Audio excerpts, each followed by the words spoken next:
everybody. Welcome to the baby shower for the book, and all the aunties and uncles and grandparents are here. It's beautiful. I'm Chuck Collins, and in my 20s, I got to spend quite a bit of time with Wellspring and worked on the Housing Trust and some of the projects around affordable housing. And I wrote the foreword to the book. I'm just going to read a little bit and talk a little bit. But many of you probably had this first impression of Wellspring at some point, right? Where you actually went there. And I recount my first visit. I said I arrived at 302 Essex Avenue on a sunny weekday in June, just in time for lunch. Now, in my late 20s, I'd spent a fair amount of time in shelters for people without homes, including several in Massachusetts. I'd volunteered at 2 Catholic worker houses, started by Dorothy Day. There was nothing in my experience, however, to prepare me for Wellspring House. About 20 people were gathered for lunch. How many people had lunch at Wellspring House over the years? Okay, so you know the setting, right? Everybody's seated together at a solid wooden dining room tables with tablecloths and fresh flowers. There was a smell of baking bread, simmering soup, and through the screen door on the sun porch, there was a little breeze coming in. I joined the diners, enjoying delicious soup, homemade bread, and salad with a few early vegetables from the garden. I was introduced around the table. I'm thinking, who are the residents? Who are the staff? Who are the volunteers? It wasn't entirely clear. Spirited children, excused from the table after dinner, or after lunch, after asking permission, flitted into the backyard garden, playing together or sitting under a shade tree. This is not your usual nonprofit service organization.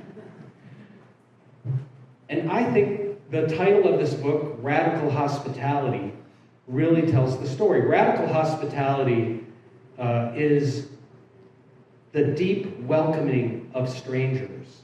It's the making yourself vulnerable to whoever's going to walk in the door. Some people in their most vulnerable, precarious moments in their lives, and being open to whatever that journey brings. And that was really the power of Rosemary and Nancy and the founders of Wellspring, to invite people in. And you know that Margaret Mead quote that gets trotted out so much, never doubt a small group of people, blah, blah. But this really was like, Wellspring was just ripple after ripple after ripple into transforming people's lives, including my own.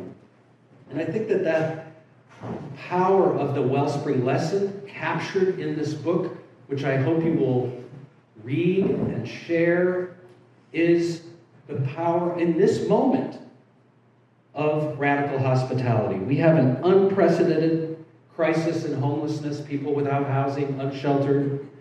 We have young people in their 20s, just like I was when I connected with Wellspring, who are hungry for meaning. Oh, and by the way, they need a place to live too. Imagining a Wellspring experiment, like what Wellspring did, of people coming together, buying a house together, inviting, welcoming strangers in, creating communities of hospitality. There are so many people hungry for that experience. And I write just briefly in the foreword, there are many young and old, who are hungry for something that is rarely on the menu. They are eager to be of use, called to something bigger than a life of atomized living, isolation, excessive consumption, and work without meaning. There are young people trapped by debt, pursuing educational training and jobs that leave them longing to align their lives with values of community, simplicity, sustainability, solidarity, and justice. There are older people eager to share their gifts, seeking a deeper web of mutuality. And I think one thing that you will know when you read this book is that Wellspring started with a question at a parish education program in Peabody. Nancy and Rosemary and others asked the question, if you could change your life right now, how would you change it? If you could change your life right now, how would you change it? This book is an invitation to ask that question today, in this moment we're living in, and see what comes up. Thanks.